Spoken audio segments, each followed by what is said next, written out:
You're listening to another ambitious entrepreneurnetwork.com podcast, the voice for entrepreneurs and small business. Now, onto the show.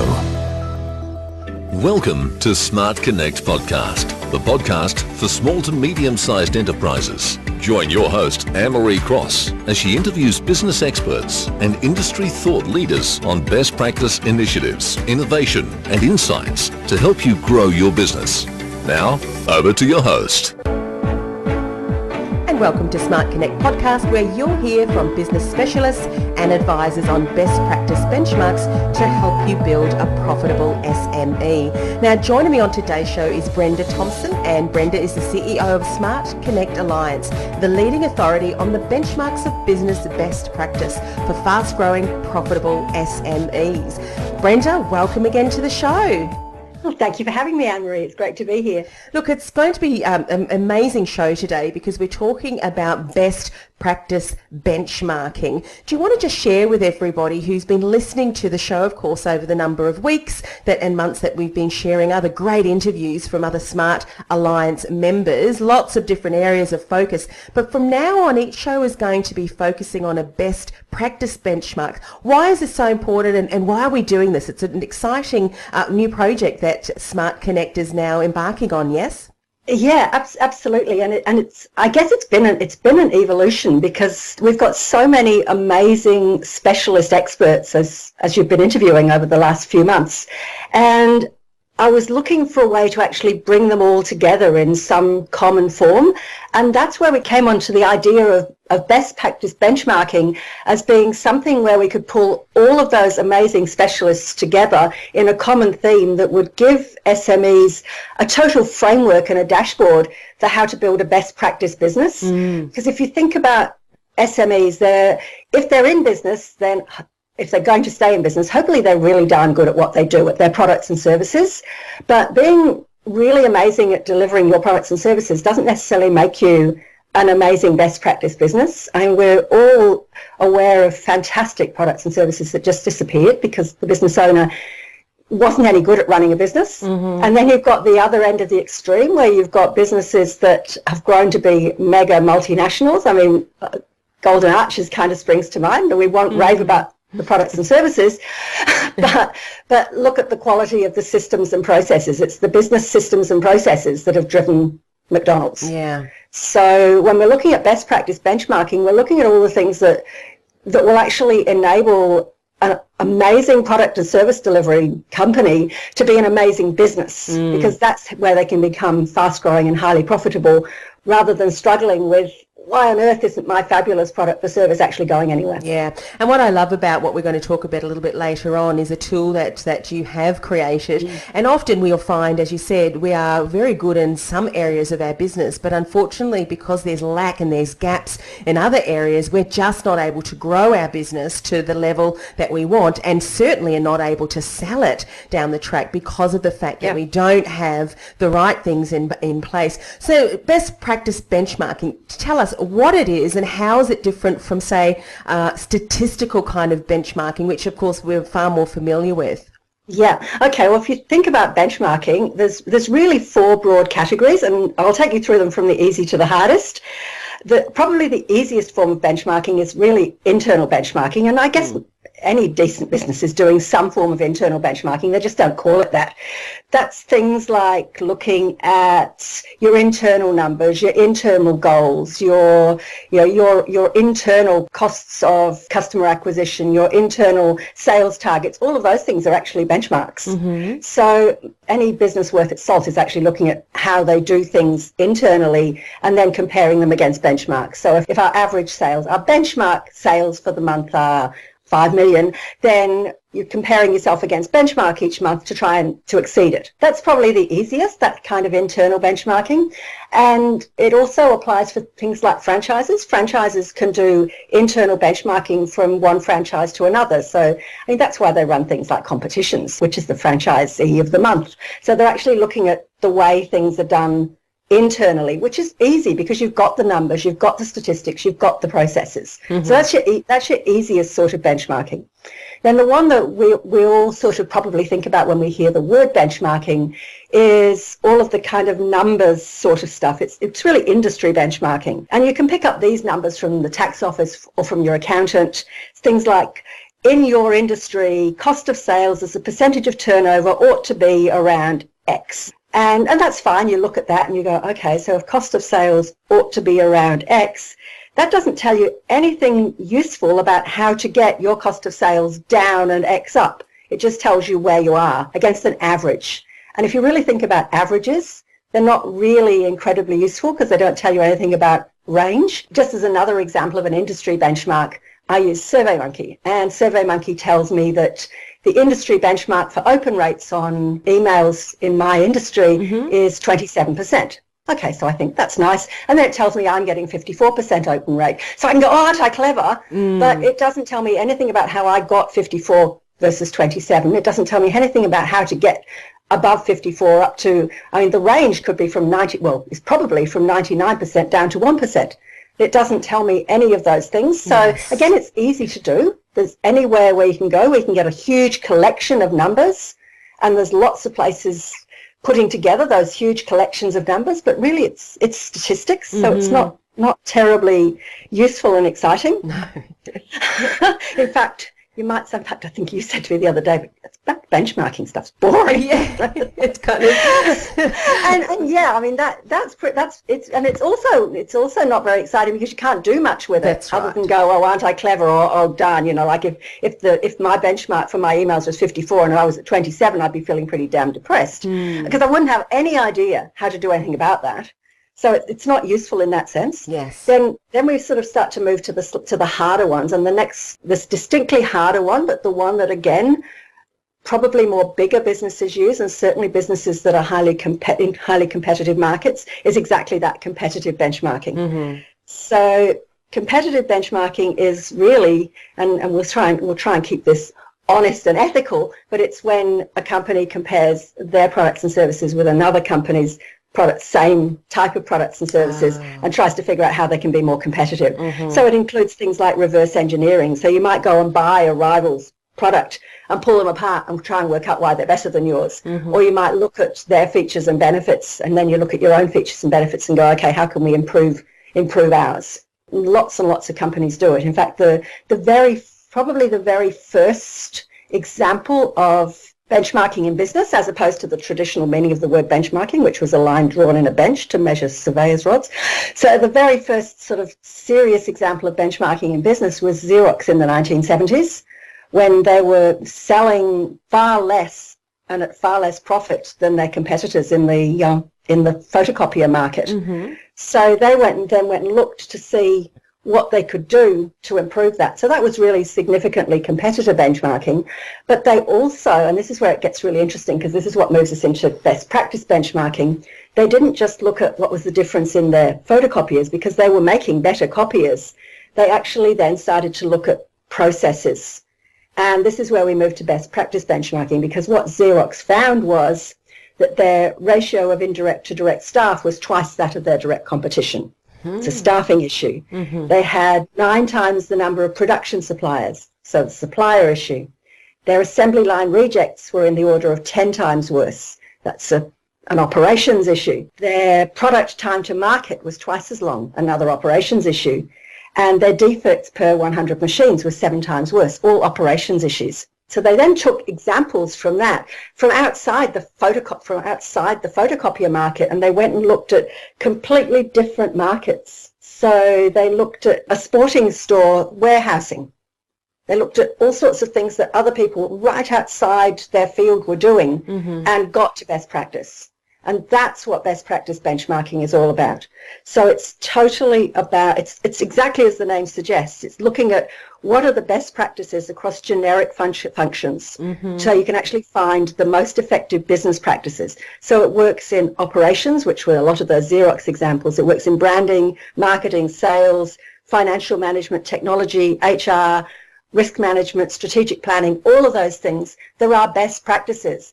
And those are the best practices that will enable a really good product or service to nail the market, as opposed to an ordinary product or service going out of business. Get what I mean? So those are the things that, as a business owner, how the heck are you supposed to know all that stuff? Yeah, I mean, really. It's like saying to a dentist who's got this nice little dental practice, okay, now go and figure out what the heck best practice is for branding or HR or having a great company culture. Yes. Absolutely. And I mean, the fact that, there are 4 different benchmarks you've spoken about. So internal benchmarking, industry benchmarking, competitive benchmarking, and then lastly, best practice benchmarking, which we're talking more detail about today.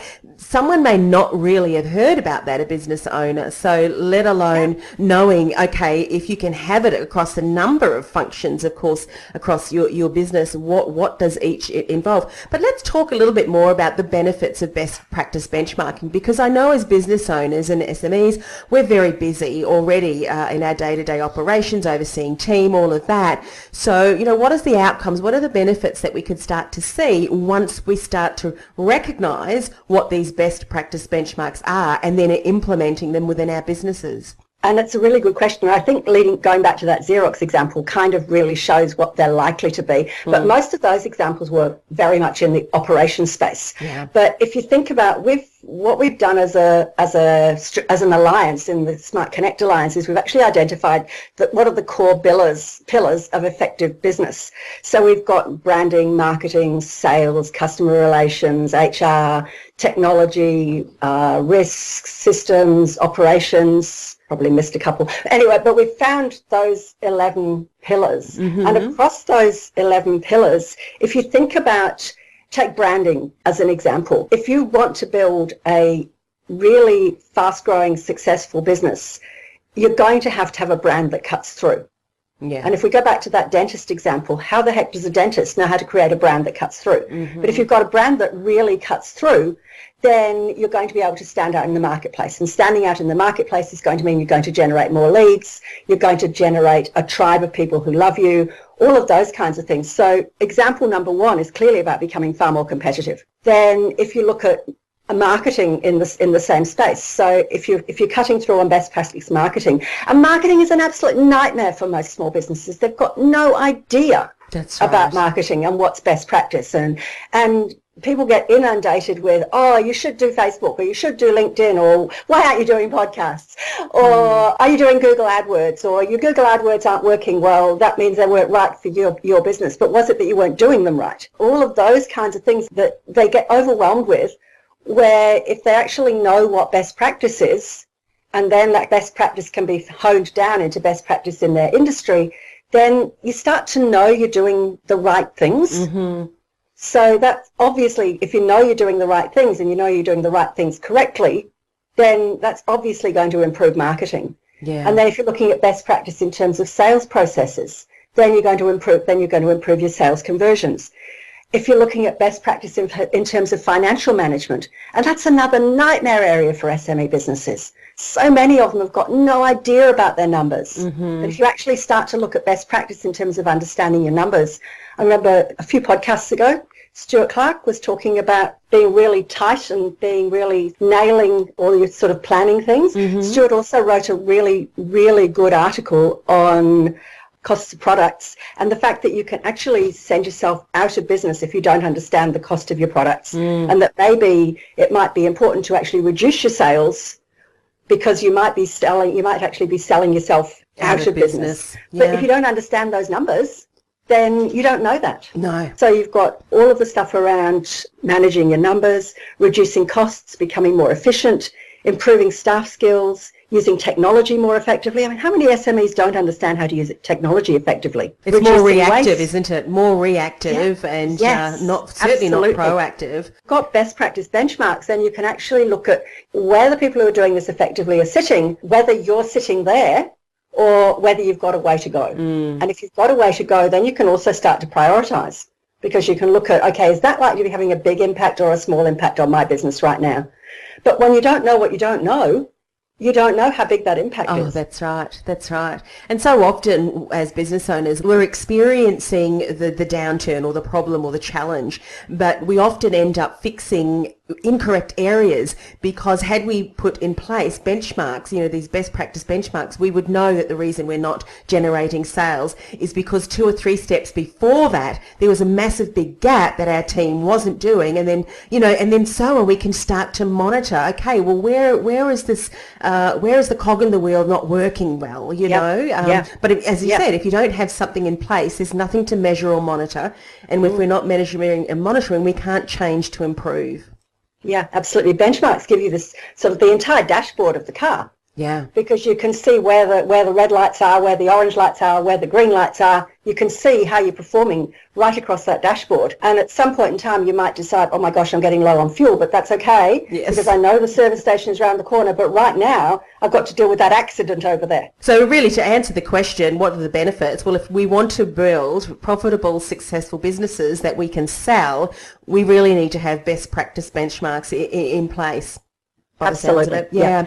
Yeah, we were talking about this in one of the Smart Connect meetings a couple of weeks ago, and one of the members in that group does business valuations, and we were going through the benchmarks and sort of going, doing our final reviews on the benchmarks, and he was going, well, these match all the things that I do when I'm doing a business valuation. So when I'm looking at a business valuation and valuing a business, these are a lot of the questions that I'm asking. Valuable.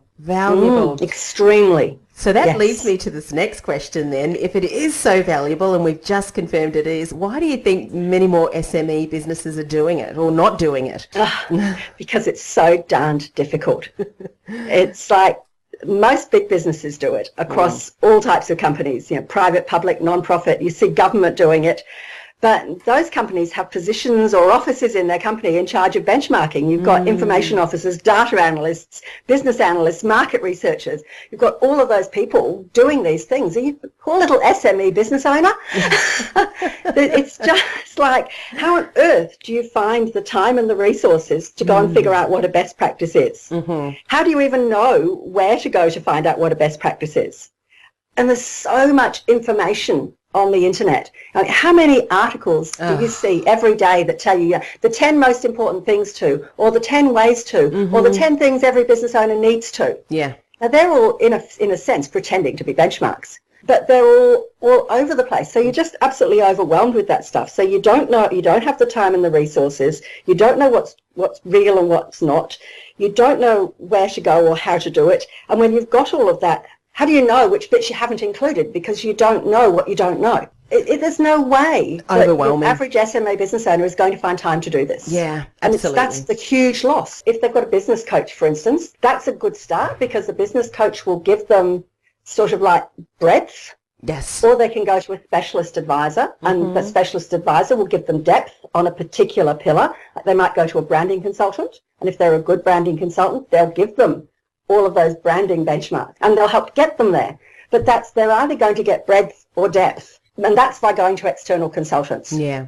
There's no way they can get breadth and depth, because there's just way too much stuff. And it's confusing, for sure. Totally there is so much information on the internet that we become overwhelmed, and it's also almost like, Dr. Google. There's so much information out there, we end up confusing ourselves, we're working on the wrong things, and it's not right for us, for our industry and our particular business and growth stage where we're at. There could be different stages that we're at growing our SME. But of course, until now, because now we have the Smart Connect benchmarking tool. Tell us, what is it and how did it come about? It's so exciting, because it's just literally solved that breadth and depth problem.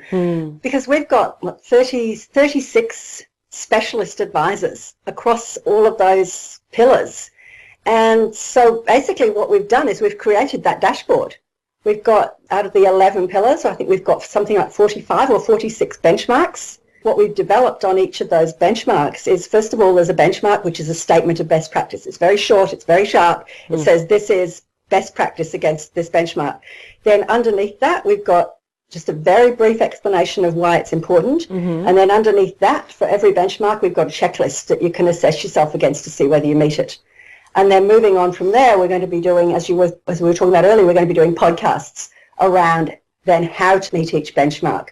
Because what's so amazingly exciting about the Smart Connect Alliance, and it didn't start this way, but what's so exciting now is because we've pulled together such exceptional specialists And because they've become so extremely good at working together, we've enabled basically this fantastic car dashboard. So it really has become a really incredibly powerful business dashboard. So SMEs will be able to log in, and it only takes somewhere around 11 minutes to complete the thing. And I guess that will vary depending on, I mean, we've had people do it in as few as 5 minutes. If you really you can read the benchmark and you go, yeah, I know what that is and I know I do or don't meet it. So businesses who are already sort of well on the way to being strong are going to read a benchmark and go, yeah, I know what that means and I know where I'm at. Yeah. Businesses who perhaps don't understand the benchmarks as well will go through and read all the explanatory stuff and go through the checklists to rate themselves. But let's face it, if you need to do that, then you need to do that. Yeah. Oh, absolutely. So I think the longest anybody has taken doing it so far is about 20, 25 minutes. They then get a complete report, which is basically their dashboard. So there's a one-page report where it's all, every benchmark is color-coded to show where they're at on that benchmark, and then there's a page for each benchmark actually analysing what it's about, repeating the checklist, and then they can come back and do it every 6 months, every 12 months. So it actually becomes a complete business development plan. Incredible. I mean, if you think about the Smart Connect benchmarking tool, how are some ways that you think it can really start to help SME businesses? I mean, I can think of many. Let's talk about some of them. Yeah, absolutely. Well, I mean, I guess the first thing is it's that dashboard. It shows all of the aspects that are important in running a successful, profitable, fast-growing SME business. So it tells you what you do and don't know. And literally at a glance, once you've done it, it shows you where your weaknesses are and it shows you where your strengths are.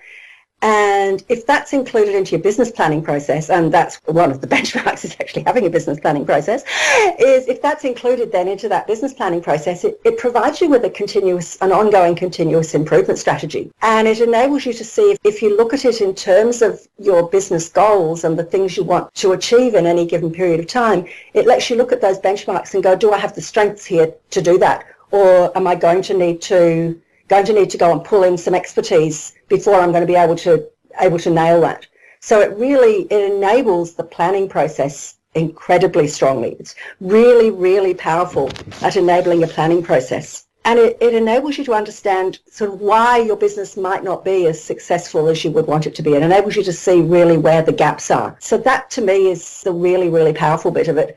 And the more people we have do it, and let's face it, it's a brand new tool, but the more people we have do it, then we'll be able to really hone down into different industries, length of time in business, size of business, and really sort of start to hone in and fine-tune the benchmarks so that we can start to sort of go, okay, well, in this industry, this benchmark might be more important than that benchmark, and sort of really start to tailor it more and more. All of those benefits we talked about at the beginning, you're going to get from being able to actually compare yourself against best practice, see what you're good at, see what you need to fix, incorporate that in your planning process, and really start to move forward. I love that because, we can do a check-in now, see where we're at, where are the gaps, and I think, look, if there are a lot of gaps, rather than beating ourselves up, I think let's celebrate because now we can move forward. We know which areas we need to work on, which areas we need to tweak, and then in 6 months' time, go back and see now how are we tracking now and so on. And I mean, we don't need to then go all over the internet to find, all right, all 11 pillars, I need to find out more. It's all in this one handy tool that we can use. Now, as you're talking, I'm sure people are thinking to themselves, what's the cost to actually access the Smart Connect benchmarking tool? None. It's absolutely free. There you go. The tool is completely free because it's just such an incredibly valuable tool. And as a community, as a collective of business owners, we really wanted to, there's no reason to charge for that. If that's something that's going to enable SME businesses to be more successful, then we as a collective want them to be more successful. And we want to be able to support them in being more successful. Once the business owners completed the tool, then they've got some options as well. We can just send them the report, or we can actually organise for one of our boards of advice, which is a collective of specialists across a range of those pillars, to review what they've come up with and actually give them a report of some recommendations for improvement as well. And that's free too. And then obviously they can do whatever they like with those recommendations. I mean, we'd like to think that they'll come back to us, but there's absolutely no obligation. There's no catches, nothing like that at all. This is really about creating an environment where SME businesses can thrive. Yeah. So, Brenda, I'm sure everyone is poised. They've pulled, if they're listening to this podcast while they're driving, they've pulled over to the side of the road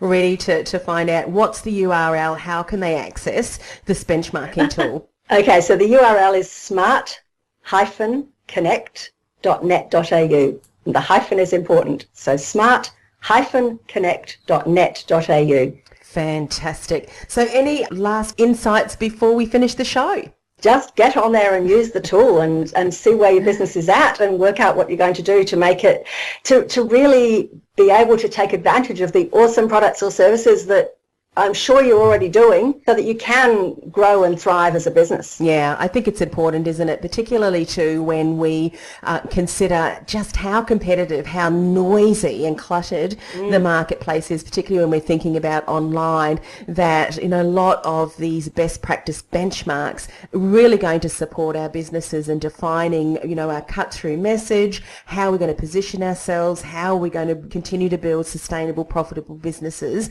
that we can end up selling if that's the choice down the track that we want to do, because we know that everything's in place. Yeah, and if you've got a plan to sell, then this is a really, really useful tool to be able to use in terms of demonstrating the value of your business. Oh, absolutely, absolutely. Well, thank you once again for coming on the show. My pleasure. Thank you for having me. Well, that brings us to the end of another show, and I do encourage you to reach out and get access to the Smart Connect benchmarking tool. All you need to do is go to www.smart-connect.net.au. And of course, if you want to connect with Australia's foremost collective of business experts and thought leaders on best practice benchmarks for SMEs, again, go to that website, www.smart-connect.net.au.